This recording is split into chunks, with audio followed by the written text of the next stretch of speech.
কান্দি রাজ college বিধানসভা studying কমিটির পক্ষ থেকে পরিদর্শন করা হলো। মুর্শিদাবাদ জেলার কান্দি রাজ কলেজ পশ্চিমবঙ্গ বিধানসভা স্টাডিং কমিটির পক্ষ থেকে পরিদর্শন করা হলো।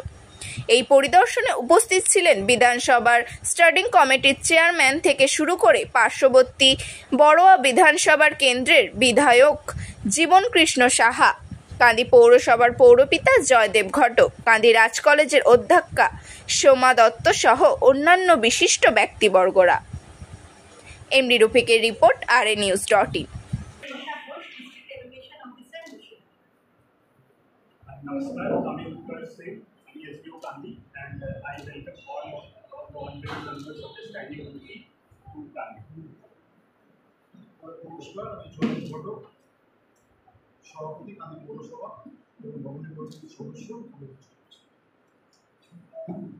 নমস্কার, আমি জীবন কৃষ্ণ সাহা, বিধায়ক বড়োয়া বিধানসভা মুর্শিদাবাদ।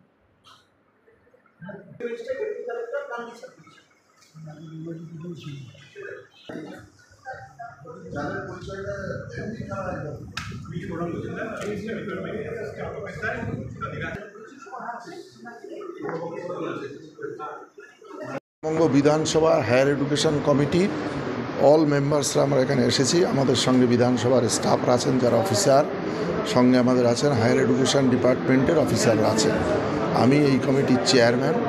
আমাদের মূল উদ্দেশ্য হলো যে আমাদের মাননীয় মুখ্যমন্ত্রী মমতা বন্দ্যোপাধ্যায় শিক্ষার যে বিস্তার এবং তার যে মানোন্নয়নের জন্য আপ্রাণ চেষ্টা করছেন, সেইটাকে আমরা হাতে কলমে দেখা যে তার কতটা প্রসার হচ্ছে, তার গুণগত মান কতটা উন্নতি লাভ করছে।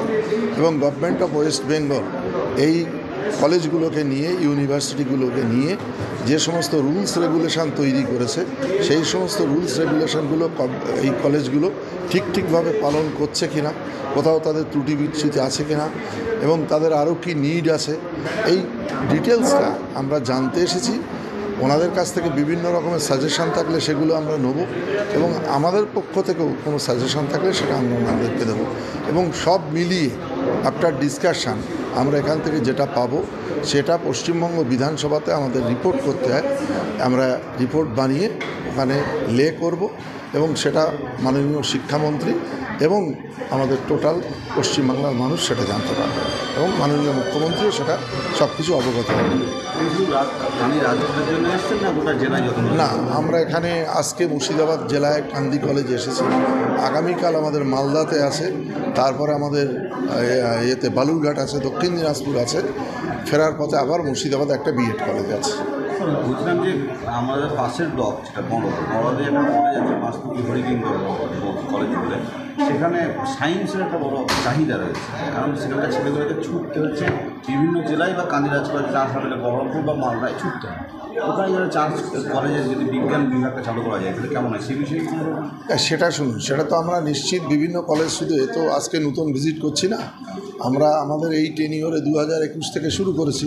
অনেকগুলো ইউনিভার্সিটি এবং কলেজ আমরা ভিজিট করেছি, এবং তাদের যে ডিম্যান্ডগুলো সেগুলো আমরা শুনছি, সেটা আমরা গভর্নমেন্টের নোটিশে নিয়ে আসছি। এবার গভর্নমেন্ট তার নিড অনুসারে আস্তে আস্তে সেগুলোকে যতটা কার্যকরী করা সম্ভব সেগুলো গভর্নমেন্ট নিশ্চিত করছে আর কি। আমরা জানি যে সায়েন্সের ডিম্যান্ড বিশেষ করে মফস্বলে বহু কলেজের আছে, তাদের নিডটা থাকতেই পারে। তো আমরা যদি আবার কোনো সুযোগ হয় তাদের ওখানে ভিজিট করার, তাহলে নিশ্চিত সেগুলোকে আমরা আমাদের গভর্নমেন্টের নোটিশে নিয়ে আসবো। আজকে এসেছি এই কলেজের সুবিধা অসুবিধাটা আমরা মূলত দেখবো, বা আগামী দিনে কলেজে নেই সেটা ওখানকার আমাদের স্থানীয় বিধায়ক যারা আছেন বা এমপি যারা আছেন তাদের মাধ্যমে ডিমান্ড করতে বলবেন। নিশ্চিত গভর্নমেন্ট সেটা বিবেচনা করবে, আমাদেরকেও জানাতে পারে, কোনো অসুবিধা নেই। আমার নাম Rafiqul Islam Mondal, chairman higher education committee WBLA, Paschimbanga বিধানসভা। এলো কি দাবি রাখলেন কান্দি কলেজের জন্য আপনারা? দেখুন, আমাদের এই কলেজের প্রেসিডেন্ট হচ্ছে আমাদের বিধায়ক অপূর্ব সরকার মহাশয়। উনি আজকে কলকাতায় মিটিং থাকার জন্য আজকে এখানে উপস্থিত হতে পারেননি।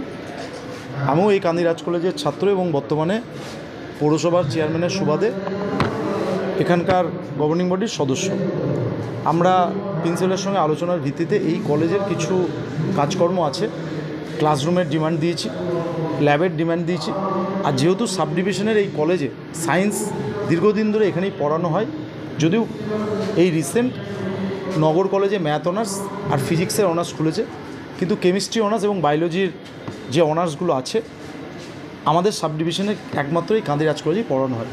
তাই আমরা ডিমান্ড করেছি যে সিট সংখ্যা একটু বৃদ্ধি করার জন্য, আর তার পাশাপাশি ল্যাবের ইনফ্রাস্ট্রাকচারের জন্য আমরা বলেছি।